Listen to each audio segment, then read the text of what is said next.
Okay, we're back to Torah Bereishit. We're going to start page Vav, bottom of the first column. The Rebbe starts the Maamarim Lahavin Yinya Brachos to understand the whole aspect of making brachos.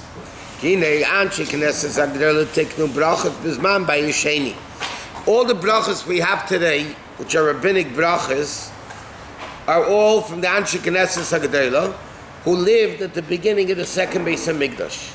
So when they instituted brachos at the beginning of the second Beis Hamikdash, means in the time of the first Beis Hamikdash, there were no brachos. Okay, so to understand why, obviously, it was necessary only in the second Beis Hamikdash and onward to have brachos. The first Beis Hamikdash, obviously, they didn't need them. So he says, all the Yidden are believers, the children of believers. That what these philosophers tried figuring out with their seichel. Lahavim b'seichel, to understand what their seichel, the inyan of Amunah. He says, Amunah is above any intellectual aspect. Even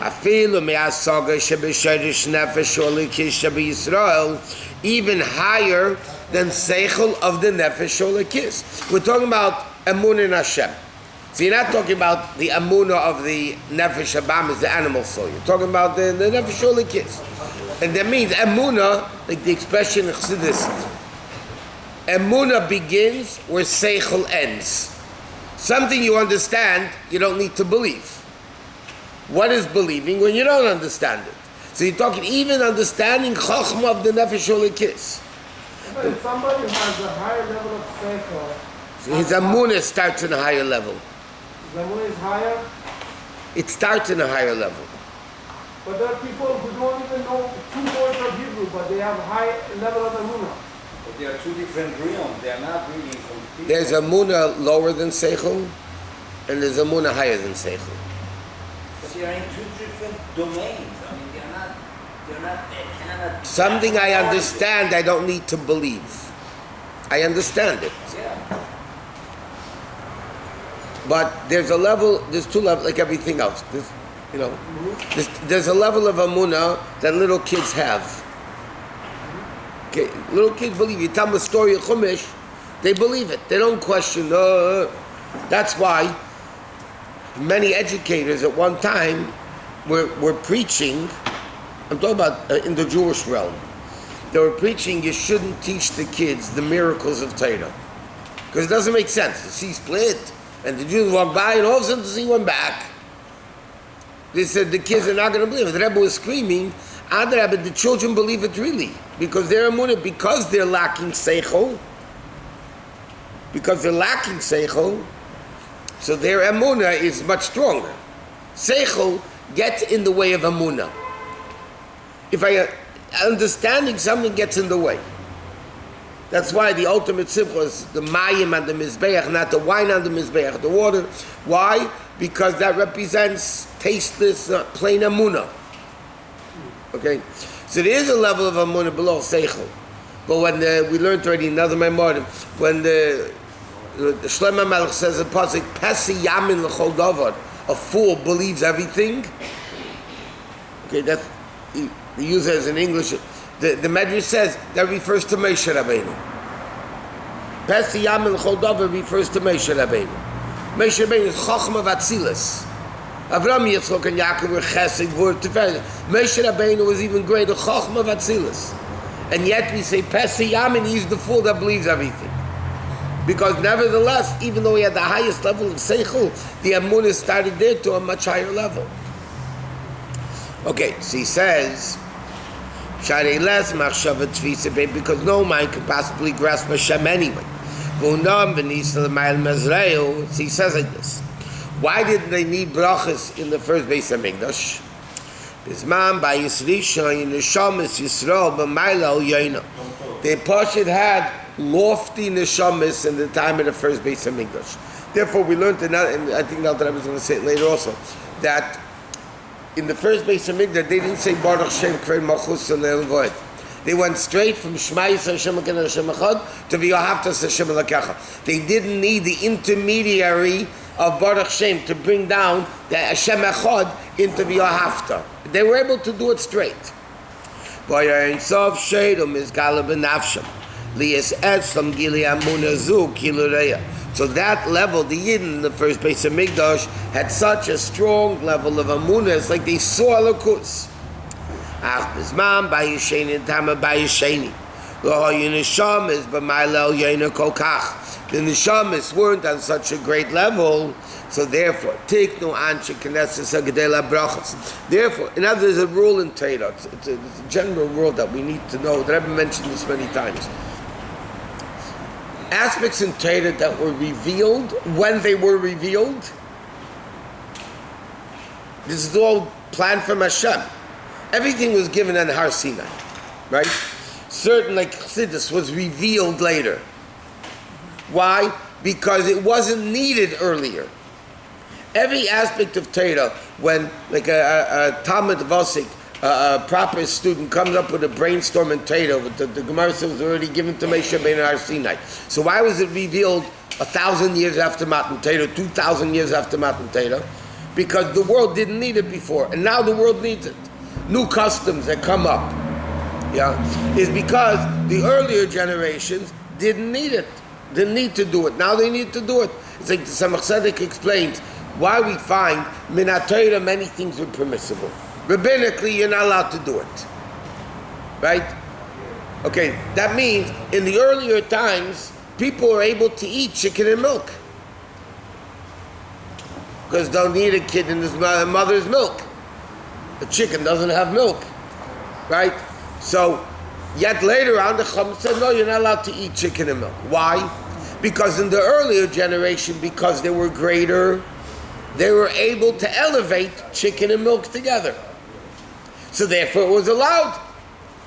As the generation descended, you couldn't elevate any more that level. So Chum said, now we have to forbid it. And the same thing with aspects in...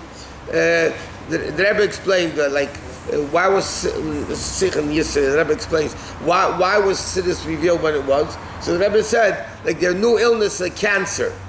They didn't know about cancer earlier, so they didn't need treatment for it. Later on, the illness came, AIDS or whatever it is. So now you need the medicine.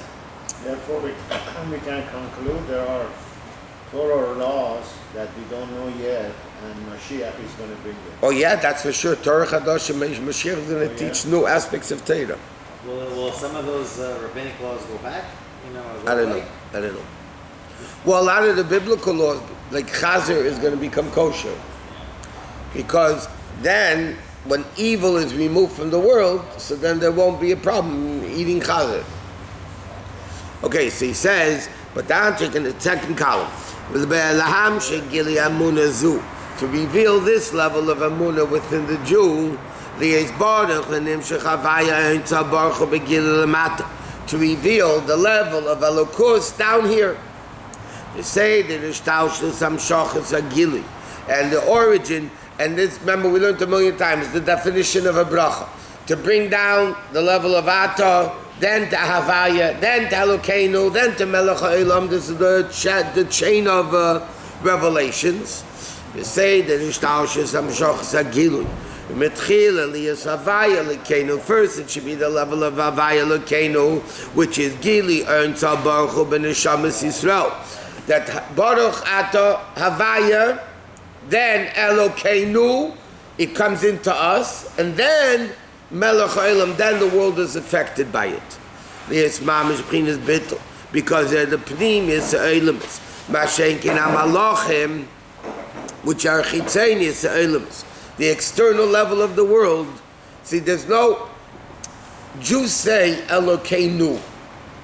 The Malachim don't have this concept of Elokeinu, because the Jews are the essence of God, so therefore the essence of Hashem could be connected to the Jew. The level of Ata comes down into Yud Kevavki, then it becomes Elokeinu. The angels don't have that, because by the angels, Misham Yipare, like it says in this week's Parsha, The river came out from Gan Eden, not from Gan Eden. The river came out from Eden and is split into 4 rivers, right? So it says, Arba Nahare, it says in Kabbalah, that the 4 rivers are Aber, Machnis, Shechina, Malch Michal, Gavriel, the 4 main angels. V'zeh Shaman Azal. Michal Ba'achas, that Michal is one of them, and so on and so forth. V'layam Reiz Shir, Al Nishamas Yisrael. Okay, so it says like this. The Gemara says, the Malachim fly from one end of the world to the next. By Neshamis, it doesn't say that Neshamis fly from one end of the world to the next. He says, in Eiz, Shia Neshamis Yisrael, Fisha Inyan Tisa, this level of flying, Shetas and Esa'elim that fly around the world, Leishayek Am Neshamis Klal, is not connected to Neshamis. Why? The world and everything in it, Ein Teitz and Makom Klal Nedam, is worthless compared to the Yid. Meaning, well, let me just say, Mashenkin and Malachim Teifes Ha'elim Eiz Makim. Okay, so he says like this. The Gemara says, Michal flies the world at 1 shot, Gavriel 2, Eliyahu Ba'arba, okay, whatever, the 4 levels over there. By Malachim, because they're external, they were created with speech, like everything else. What would angels create? It's machlekes in the Medrash, 2nd day or the 5th day. Angels as compared to neshamas. Angels were created with speech. Okay, the Medrash says means some angels were created. So machlekes were created 2nd day, 5th day. Bottom line is angels were created with speech. Neshamas were not created with speech. Neshamas were created with Hashem blowing. This week's Parshat, right? Hashem gave his essence. So, world was created with speech, and angels were created with speech. So, angels and world are interconnected. They're both external levels of God. It's only speech, which is very external. Blowing is much more internal. So, therefore, world has an effect on angels. World and neshamas has no effect. Neshamas are infinitely greater than. Vice versa. What? Angels have an effect on the world. When Hashem wants. A lot of the Mazalus affects the world. That's in the Malachim family. So he says like this. What did Anshe Knesset Gedela make with the brachas? That we should bring down this level of Kedusha that the guys in the first Beis HaMikdash were able to do on their own. The second Beis HaMikdash not so great, so the Anshe Knesset Gedela said, okay, we need to bring down that level internally within them. So we're going to do Baruch, bringing down out of the essence of Hashem, becomes Avaya, then it becomes Elokeinu. By Neshamas, it's our God, and through us, Melech HaElam, into the whole world. That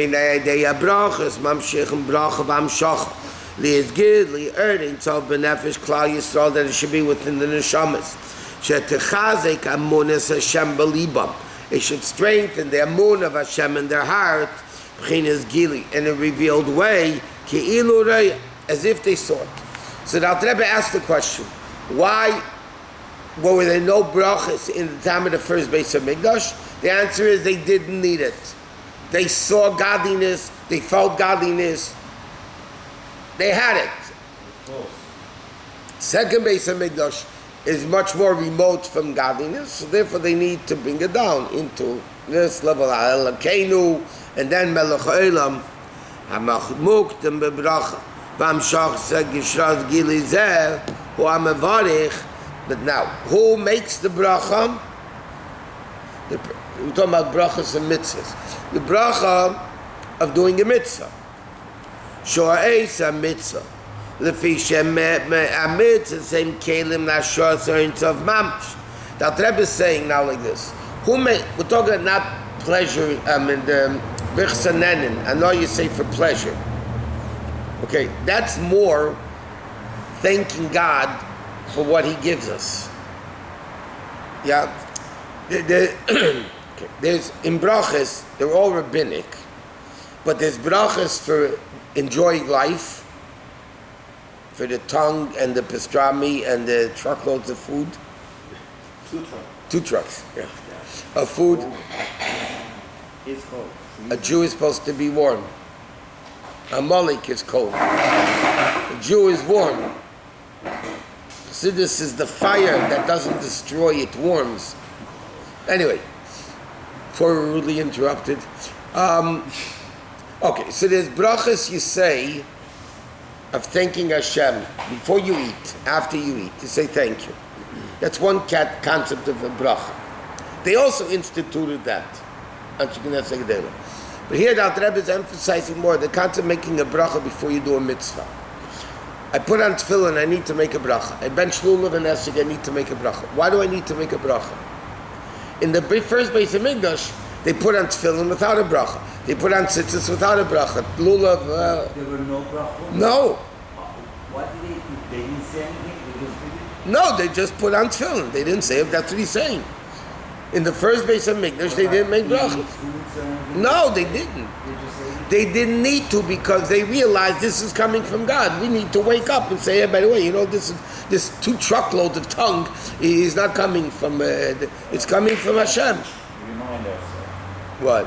Rabbi, you said that Michael goes from one side of the world to another. In one shot, and Gabriel 2. And yeah, how is that different with Eliyahu? no, Eliyahu takes 4 times.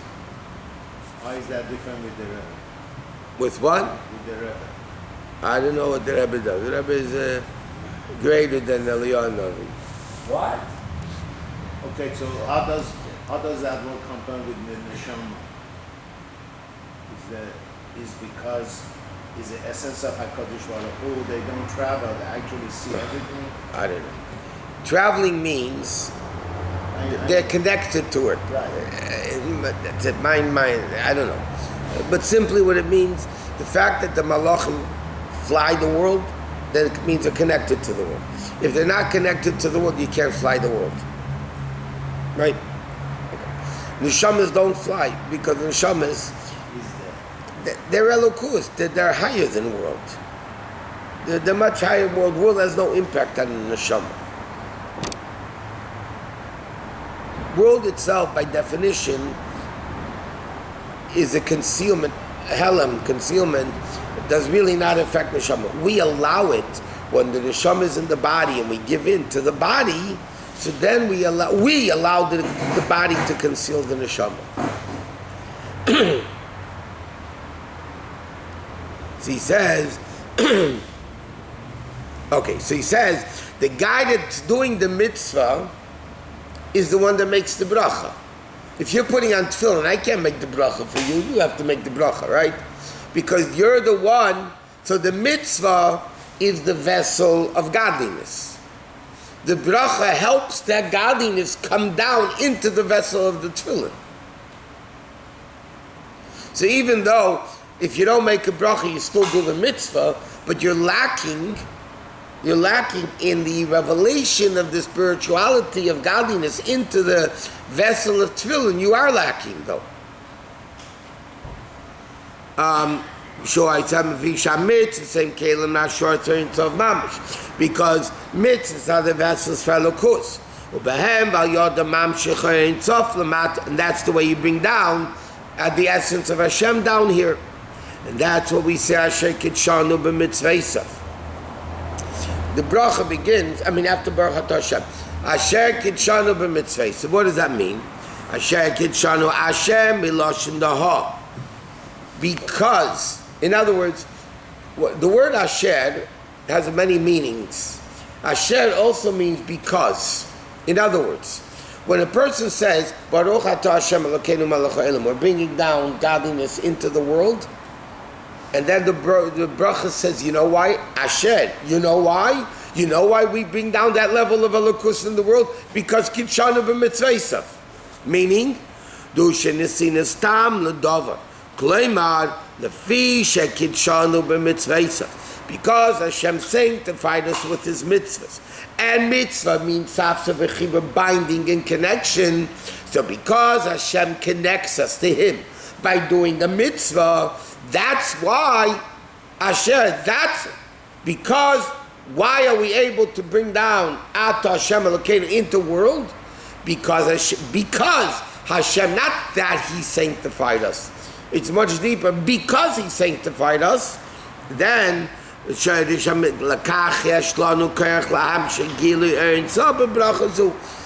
why we have the ability to bring down level of godliness into the mitzvah, because God connected us to Him through the mitzvah. And because we're connected to Him, we become the level like they were in the first Beis HaMikdash. First Beis HaMikdash didn't need it. We need it, but when we have it, we do it what they did. If you do it right. Okay, we'll just start this. Amar Yishalmi. Okay, there's an introduction to this. In halacha, there's what's called long brachas and short brachas. It doesn't mean 20-line bracha versus 1-line bracha. Yishalmi says, but on halacha, whatever. A long bracha is a bracha that begins and ends with Baruch. Asher Yatsa. Baruch atah Hashem Elokeinu melech haolam. At the end you say Baruch atah Hashem reifich habasar. Baruch Shamar begins with Baruch and ends with Baruch. Correct?